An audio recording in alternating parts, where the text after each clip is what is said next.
Minister, our current language policy, the framework, how does this support the development and teaching of Ghanaian languages in schools? And while you're thinking about that, I just read recently that Nigeria has scrapped their language learning policy for primary school, maybe last week.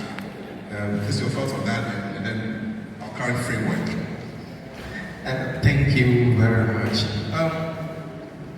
Talking about policy, I have Prof, with your 46 years experience, you may help us address that, because my search and my interaction suggests strongly that Ghana is yet to get a language policy. What we have has been policy statements linked to regimes, linked to, we go historically, when the castle schools were there, depending on which mission, which colonial government was there, the language shifted.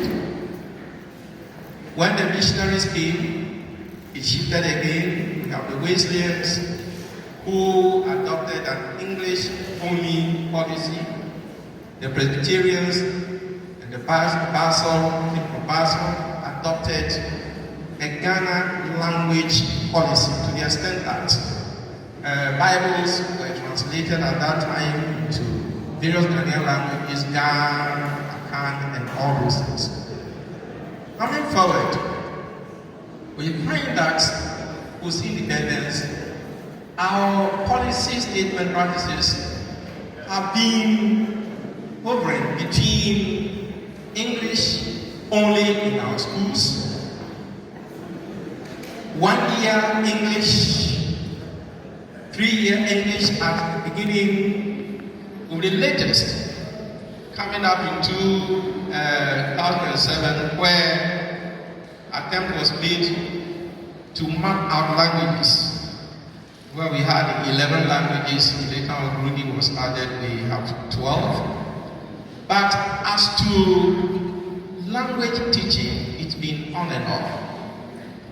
At present, what the ministry is doing is to go back to the later, where Professor Nana Bukajo's principle of introducing Ghanaian language at the basic level, from kindergarten, primary 3, and then going forward, having English as a medium of teaching alongside other languages. So, at the KG to primary 3 level, what we are now doing, trying to do, and the committee being set up to work out, is to ensure that the Ghanaian child is helped to acquire the principles of teaching and learning a Ghanaian language. So the medium of teaching, and I'm not using medium of instruction, because if I ask, in our Ghanaian language,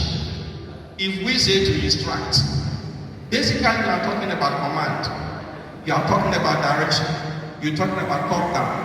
But the 21st century mode of delivery is focused on learner-centered, democratic classroom leadership practices, which contrast the principle, our language understanding of instruction. So I am using teaching, medium of teaching. Now going back to the Nigerian issue, someone called me and said, Prof, your minister made a statement that Ghanaian language is to be used in the foundational level. But Nigeria has reversed the policy in their context. Why should we go on? And I asked the person.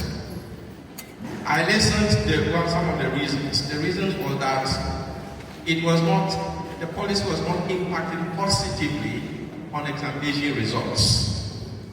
Meanwhile, Nigerian policy was introduced in 2022. 3 years. And you were talking about West Africa Examination Council exams. How practical is that? Now the context. This declaration was made by that minister when there was a British Council conference, which I should have attended that conference, but I couldn't go, on language. And obviously for me, it is one way of appeasing the masters for purposes of getting grants. It is not because with the ministers of things like that was the norm. In any case, if you read the newspaper, you find that Nigerians are criticizing that reversal. Thank you. Thank you very much, Prof. Prof.